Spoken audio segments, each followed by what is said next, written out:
I'm Elizabeth at A Literary Princess. If you are new here, welcome. I have a PhD in English literature with a focus on Victorian women novelists, and as you might expect, I love to read. Today I have a tag video for you. This is the Confessions of a Book Collector tag, created by Mike from Bibliophile Bookscape, and I was tagged by Kelly from Books I'm Not Reading. Kelly said that she doesn't consider herself really a book collector, and that got me thinking, I'm like, am I a book collector? Technically, I definitely collect the Penguin classics. But, I don't know. I don't know, I sometimes I'm like, collecting is more of is like kind of a different thing than just like curating a like I'm curating a library. No, probably I'm really just book collecting. Although I feel like collecting makes it seem like there's more rhyme or reason to it. But I don't know. It's an interesting distinction. But I think if you asked my husband, he would say that I collect books. So, we've got 9 questions. Let's jump in. Question number 1. I own more books than I can realistically read. Maybe I'm delusional. I might be delusional. But I do not think that's true for me. I think that technically, if I stopped buying books right now and stopped taking out library books, really stopped taking out library books. I've taken out so many library books and I'm ignoring the books on my shelf. Anyway, but if I stopped doing that and said, I'm just gonna read what I own, I think that I could realistically read everything. Considering especially that I've read a lot of the books I have already. Like, I have read more books out of what I have than I have not read, I believe. Actually, hold on, I can tell you. Okay, so according to my database, because I have a database, of course I do, I have 696 books. And it's actually 697 because I just got a new book that I haven't added to this yet. But to be fair, it's because it's a book that I'm assigning my students, so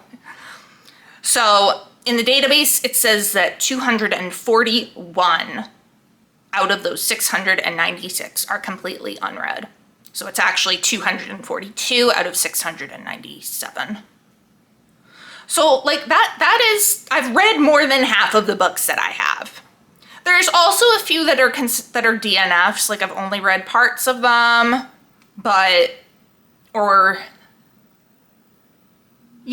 it's only read parts of them. Okay, yeah. So it's probably a few more than the 242. But I would say that even counting those, I have still read more than I haven't read. So I'm not having to read all of the 667 books I own. I'm only having to read less than half of those to have read every book in my library. So I do think I could realistically do that. Will I do that? Probably not. I'm not gonna lie, probably not. Especially since there are some books, and we're gonna talk about this in a little bit, there's some books that I'm never going to read in full for whatever reason, because they're anthologies, because they're reference books, whatever, or they're coffee table books. But I think that technically speaking, I could do it. Will I ever do it? No, unlikely, but technically speaking, I could. Question number 2, I've bought books just because they were beautiful. Yeah. So usually I buy if I buy a book, even if I'm like, ooh, it's pretty, I'm still buying it because I'm like, I think I'll be interested in this or it will be useful. But I have, upon occasion, bought a book just because I was like, wow, that's so pretty and I want to buy something. For example, Sense of Place, design inspired by Where We Live, by Caitlin Fleming and Julia Goebel, with photography by Stephanie Russo. Like, this is a coffee table book of interior design. I got it at Crate and Barrel.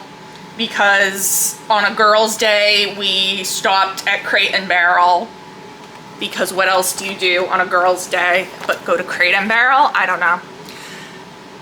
And I saw this and it was really pretty, and it was like January 3rd, so I had Christmas money.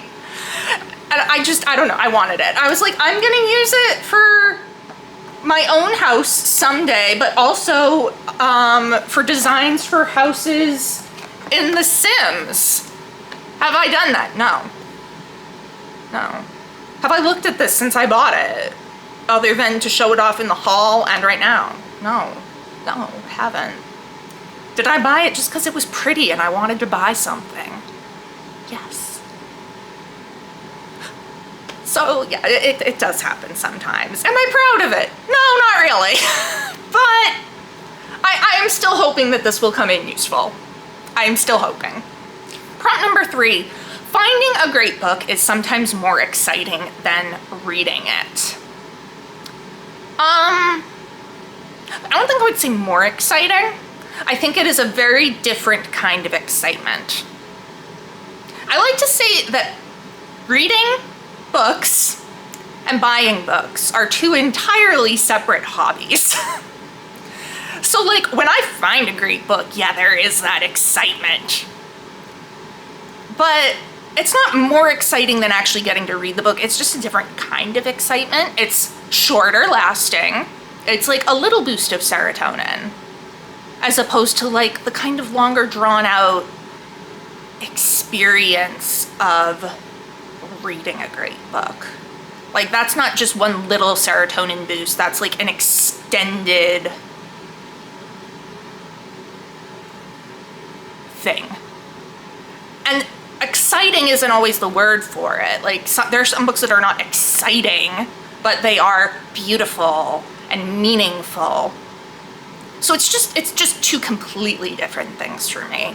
A little happiness boost of buying a book and like finding a great book and buying it versus reading the book, which is more long-term and not like immediate serotonin type of thing. They're just very different in my opinion. Prompt number 4, I've bought duplicates by accident or because I liked a different edition. I've done both of those. So I will start with ones that I bought duplicates because I wanted a different edition. So I have several of the Bronte books in this Alan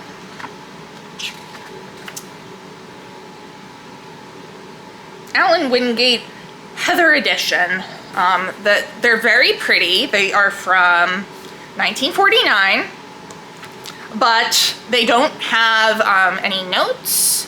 So I first read The Ten of Wildfell Hall, Villette, which is what I had here, Shirley, and The Professor in this edition. Those are the ones that I have. Villette is very difficult to read with no notes because there's a lot of French. So I decided that I needed other editions of these, more readable editions. So I did get Penguin classics of all of those. I have only read The Ten of Wildfell Hall from it so far, I think. Maybe not. Have I read any of these? I mean, I've read all of them, but I think not from the Penguin editions. I've read them from these Alan Wingate Heather editions. I am looking forward to reading them from these Penguin editions, though. It will be really nice to actually know what's going on in Villette. But I have also bought duplicates by accident, and I think the biggest example of this that I can share is one that I actually don't have either copy anymore. And this was with Gone Girl by Gillian Flynn. So, my family watched the movie. I was over a holiday when I was home at some point. And my mom's friend had given her a copy of the book, but I kind of forgot that. So, you know, we watched the movie. I think it was over like Christmas. And then At some point I was in an airport. It might have been on the way home from Christmas, or on the way, not on the way home, on the way back to school from Christmas. And I don't know if I just wasn't like into what I was reading or what, because I always bring a book with me on the airplane. I can't think of a single time when I've not brought a book on an airplane. But I was in a bookstore at the airport and I bought Gone Girl. Like, not thinking about the fact that my mom had a copy already. Like, didn't even register. And then when I got home again, probably to move back home after school finished, she was like, we have that. And I was like, oh. Huh. And it was like the exact same edition. It was the movie cover edition. It was exactly the same. I was just like, oops. And now I don't have either of them. And I actually never finished reading it. Even though I do like Gillian Flynn. But yeah, I don't know. Sometimes you just forget. Especially when technically it was my mom's book. My mom and I really share books though. Like, some of the books that I have here are my mom's. My copy of Anna Karenina, I bought that for my mom for Christmas several years ago. And now I have it. So when I have a book or my mom has a book, it's like we both have the book. But I just forgot. It happens, you know? It happens, especially when you don't have your book collection in front of you all the time and you're in an airport and bored, apparently. Prompt number 5, I sometimes rearrange my shelves for fun. No. Nope. Rearranging my shelves is a project. Okay, I have, how many bookcases do I have? 2 here, and then 2, 3, 4. So I have 6 bookcases. No, technically I have 7 bookcases. That's a lot of bookcases. That's a lot of books. Rearranging them is not something you do on a whim. Like, no, it's a process. It is a process. I have a whole vlog where I did it. It took the entire day to do it. And I had to do it on a day when my husband wasn't home because there's not enough space in this apartment for me to take on a big project like that if he's home. So, because I need like every available surface, because it's not just like, oh, I'll take some books here and put it. No. It's like I take everything out. I dust everything. I have little knickknacks on all my shelves. Like, it's not easy. It is not. It can be kind of fun, I guess, but it's tiring. So yeah, no, not something you do on a whim, like, oh, I'm bored, I'm gonna rearrange my shelves. No, project. There's a dedicated day. Yeah. Prompt number 6, there are books I'll probably never read, but I'll never get rid of them. Technically, yes. I think more though, it's not that I'll never read them at all, it's that I will never read them in full. And I have quite a lot of books like that. For example, my Norton anthologies. I have here the Norton Anthology of English Literature, Volume A, The Middle Ages, the 11th edition. This is brand new. I'm never gonna read this in full. Ever. I'm just not. I'll read parts of it. I might even read a considerable amount of it, although probably not because I'm not a medievalist.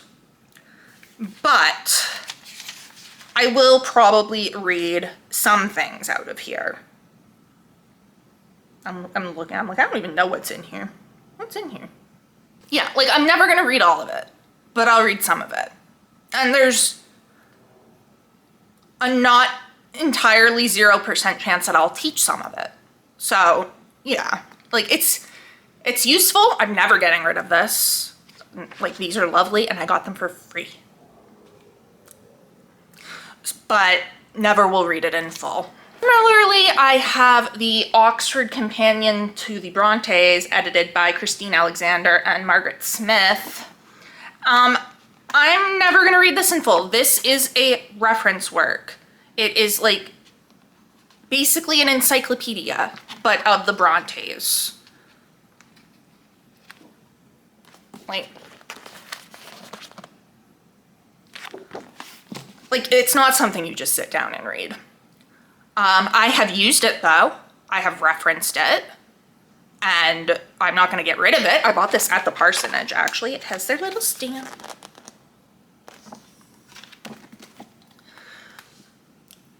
But sit down and read it? No. Why would I read an encyclopedia? No. But referencing it, yes, very useful for projects about the Brontes. So yeah, it's not that I'm never going to open these books. It's that I won't read them in full. But I'm still not going to get rid of them. Prompt number 7, I've bought books simply because they were a bargain. So I've never bought them just because, like, ooh, it's a good deal, even though I have no interest in the book. Like, I've only ever bought books that I think I am going to read or use. But sometimes I do buy editions that I wouldn't otherwise buy because they're a bargain. One example is this copy of I Capture the Castle by Jodie Smith. It is a movie cover. I hate it. It is awful. However, it was $1. Now, could I get a much prettier edition? Yes. It would be more money. It also, like, wasn't strictly convenient. I was at a store and this was there and it was $1. And I have not read the book. I don't know if I like the book yet. So I was like, well, I'll get this ugly edition for $1. And then if I end up really loving it, I can buy a better edition. But I mean, what if I don't like it? Then I'm just, you know, then okay, I only spent $1 on it and I can donate it. So yeah, that seemed like a good thing to do. I haven't read it yet, but I will.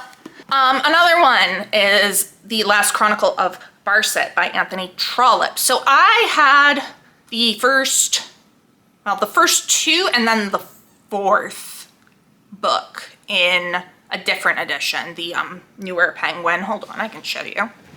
This edition, my preferred Penguin edition. And I was only gonna buy the series in that edition.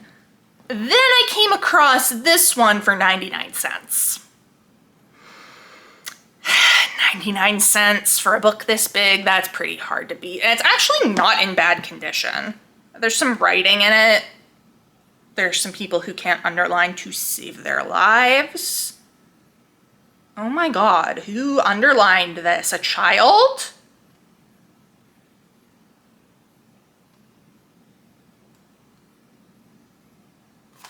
Like, and like, I can't draw a straight line. I'm not somebody to criticize people on that, but I use my bookmark, so it's at least somewhat even. Jeez-o. Anyway. Yeah, so okay, not in the best condition, but 99 cents. So I bought it. And then I ended up buying the rest of the series in editions similar to the, well, like, it's the same edition, but it's not the same size. But at that point, I was like, well, whatever. Like, and this one is also kind of different than this one. Yeah, it was like, whatever. But 99 cents, yeah, okay. I will forego my preferred format and my matching series to get one of them for 99 cents with bad underlining. Prompt number 8. I like the idea of having certain books, even if I don't plan to read them soon. Yes. Actually, Last Chronicle of Barset is a great example of that. Am I gonna get to that anytime soon? No. I am very slowly working my way through that series. I also have like 6 other Anthony Trollope books. Am I gonna read those soon? No, but I want to have them because A, if I find them out in the wild, then I should buy them because I might not find them again. So if they're there and I can buy them, I should buy them. And I know I will eventually read them. You know, like, I will take the chance to buy it if it's there. That's like, it doesn't matter if I'm gonna read it soon. I will read it eventually, so it's worth the money. That's my feeling. And I mean, I do that a lot. Like, I don't often buy books thinking I'm gonna read them immediately. Sometimes I do, but not usually. Not usually, not at all. It's more of a, I'll want to read this eventually, so I will buy it now. It's an investment. So the ending question is, what's one confession you have as a book collector? What's something you do that you think other collectors would understand? So one thing I do is that if I have read a book on my bought and read a book on my Kindle, but I really love it, I will go and buy a physical copy. I've done that with my favorite book series, All for the Game by Nora Sakavic. To be perfectly fair, they're only 99 cents on Kindle. So, and I think I got most of these as Christmas presents. So, you know, but yeah, no, I read them. And I like read them on the Kindle too. I read them on Kindle and then I'm like, okay, I'm gonna buy them. And I reread them from the physical copies. One of my favorite books, We Have Always Lived in the Castle by Shirley Jackson. I first bought this on Kindle and I ended up loving it so much that when I found a physical copy, I went and bought it. And I even did it for a book that, I mean, isn't like a favorite, but is one that I wanted to reread. And I just saw a physical copy and I was like, you know what, I'm gonna get that. White is for Witching by Helen Oyeyemi. Like, did I need a physical copy? No. No, it's on my Kindle. I can read it on my Kindle, but I was like, I really liked this one the first time, so I should get a physical copy. I don't know. I'm trying to be better about that because I'm like, you have it on your Kindle, but like, what if something happens to Amazon and they go under? Then all those Kindle books are gone because you do not technically own your Kindle books. You like own the right to use them while Amazon has them available. So if something happens to Amazon, those are all gone. So, you know, I'm being safe. I am trying to do that less, although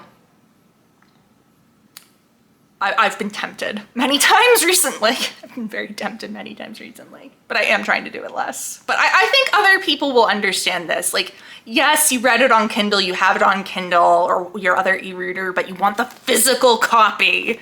Like, I think other book collectors, other readers will get that, I think.